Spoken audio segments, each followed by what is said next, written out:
القناه اللي بدا غيبنا عليكم شويه، ولكن دابا جبنا لكم فيديو جديد وموضوع جد مهم مباشره من الباخره اللي غدير من طريفه الى مدينه طنجه. وجيت نعاود لكم القصه ديالي والاكسبيريونس ديالي وشي نصائح الناس اللي كيفكروا ولا عمرهم ما جربوا يجيو بالطوموبيله من المانيا حتى المغرب. نعطيكم بعض النصائح اللي خاصكم وكاين شي اشاعات كتقال بزاف في الانترنت كيخوفوا الناس اكسيتيرا. ديك واحد الفيديو يكون ماكسيموم 3 4 مينوت غتجمعوا فيه التجارب ديالي وغتستافدوا بزاف د الحوايج. اول حاجه النصيحه الاولى اللي كنعطيكم هو الشخص اللي كيفكر يجي اول حاجه المغرب بالطوموبيله ما يجيش بداك الهكتيك، زعما داك كيبغي يجي ليله وحده ولا جوج كيعيا في الطريق غيتستخيصا. الانسان حسن ياخذ واحد 4 ايام ولا 5 ايام، خلينا 4 ايام انا، ودوز تشوف شي بلدان زوينه في الطريق، تشوف سويسرا، تشوف فرنسا، تشوف ايطاليا، وتهبط للمغرب ديك الساعه. الحاجه اللي مهمه بزاف كيبقاو يخلعوكم راه كاينين ديما الشفاره في الطنكشتيرات، ما داك الشيء غير تخربيق. بيان سور حدي راسك، يعني ما بيزون راس السبليون انك ملي كتكون قربتي احسن. واحد الا بغا يمشي بحال باي دير عين كاوفون ولا شي في الطنكشتيره، واحد يبقى في الطوموبيل حداه، واحد يمشي بحال هكذا، ماشي ديما كتخلي الطوموبيل تكون هكذا. وفريمون الا بغا يهضر معاكم شي واحد فخيم ما كتعرفوش كيفاش ما تهضروش معاه. ولكن انا دوزت شتريكه يعني كانت بدون مشاكل، بدون ستريس، ما فيها لا واحد حبسني ولا سولني ولا سرقني.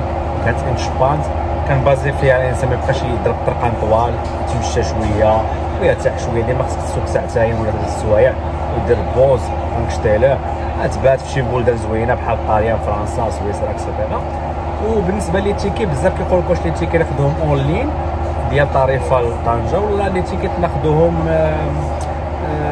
ديريكت. انا كنقول لكم حسن ناخذوهم ديريكت. كتقربوا لطريفه بشي 10 كيلومتر ولا كاع كتلقاو ان دوك لي كيوسك ديال لي تيكيت موجودين. تيكيت ما غاليش، انا تقام عليا جو بون جوج ديال الناس والطوموبيل شي 250 اورو، يعني هينون تسوق بشي 470 ولا 50. وحسن نصيحه خذوا هينون تسوق، كتجي رخيصه على انكم تاخذوا غير هين، يعني خذوا الي غوتو كتجيكم رخيصه. يعني جو بونس هادو الحوايج المهمين.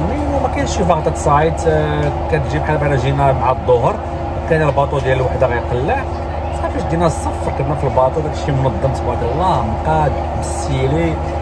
كتقرب الاندلس، مشينا لبحر القرطبه، شفنا بزاف ديال المدن في الصبليون، كتحس باللبسه المغربيه بداك الشيء فريمون زي. اول مره في حياتي كندير انا تجربه بالسياره، كانت تجربه جد عجيبه، من احسن الرحلات في حياتي كلهم.